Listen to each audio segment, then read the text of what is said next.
Um, what the fuck are Trump supporters so afraid of?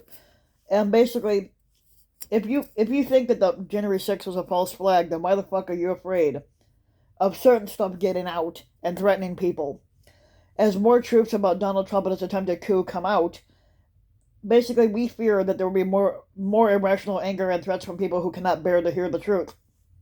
Now, as the January 6th hearings restarted today, started Monday after the long weekend, we were thinking about the weird psychotic fear that has overtaken millions of Americans, basically included in those millions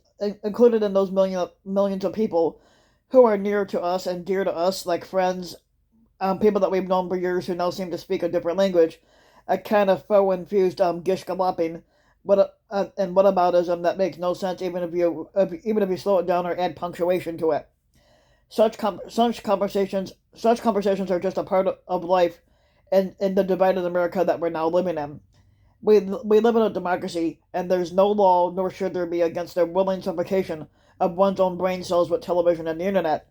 But living in an alternate reality is unhealthy and dangerous, as I realized yet again while watching the January 6 committee hearings and listening to the stories of the Republicans, such as Arizona House Speaker Rusty Bowers and others, describing the threats and harassment that they have received for doing their constitutional duty. Um, and the threats don't stop at political figures. Families are now in the crosshairs. Representative Adam Kinzinger, for example, tweeted Monday about a letter he received in which the writer threatened not only to kill him, but they threatened to kill his wife and his infant son. There has always been unstable people in America, and they have always done frightening things. But there seem to be a lot more of them now, and some of them are genuinely dangerous. But many more are just as rage drunk nihilists who will threaten any public figure regardless, and target them by their preferred television host or websites regardless of the party or policy that they support. The more I think about this, and the years that people have spent researching such problems, um, the more I think that such people are less angry than they are terrified. But many of you will respond, of course they're terrified. They're scared of demographic change, or cultural shift, or being locked down for being older and uneducated in an increasingly young and educated world. Which I think is all true, but there's more to it than that. I think the Trump sycophants are terrified of being wrong, even when they always are. I suspect that they know that for many years they've made a terrible mistake.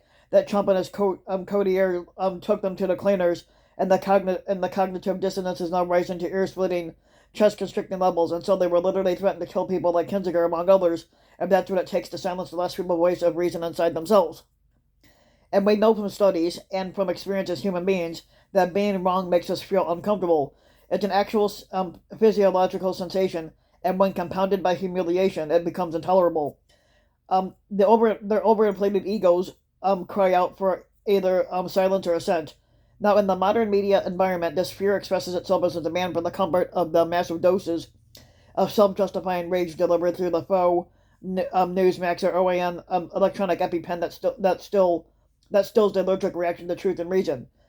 These outlets are eager to oblige. It's not you, the host assured the viewers. It's them. You made the right decisions years ago, and no matter how much it seems now that you were fooled and conned, you're on the right side of you're on the right side of justice and whatever party that they support. This therapy works for as long as the patient is glued to the television or computer screen. The moment someone like Bowers or Kinzinger or Liz Cheney appears and attacks that lie, the anxiety and embarrassment rises like a reflex in the throat, and it must be stopped, even if it means threatening to kill the messenger. No one who truly believes that they are right threatens to hurt anyone for expressing a different contrary view. The snarling threat of violence never comes from people who calmly believe they're in the right. It is always the instant resort to the bully who feels the hot flush of shame rising in the cheeks and the cold rock of fear dropping in the pit of the stomach. In the film adaptation of the Cold War epic, Tinker, Tailor, Soldier, Spy, John le Carre's fictional British intelligence officer John Smiley describes his opposite number, the Soviet spy master Karla.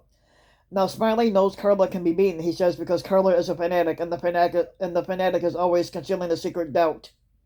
Um, what this means is, I regret to say it, is that there will be more threats and more violence because there will be more truth being revealed, and just embrace for it. It's going to be a long fucking summer. So if you like the video, give the video a like and subscribe to my channel, RBW King. You can also hit the notification bell so that you'll be notified when a new video comes out. And if you want to support my work even further, you can donate to my Patreon link, which you can find in the About section of YouTube. And for just a little as a few bucks a month, your donation can help go a long way, and thanks for listening.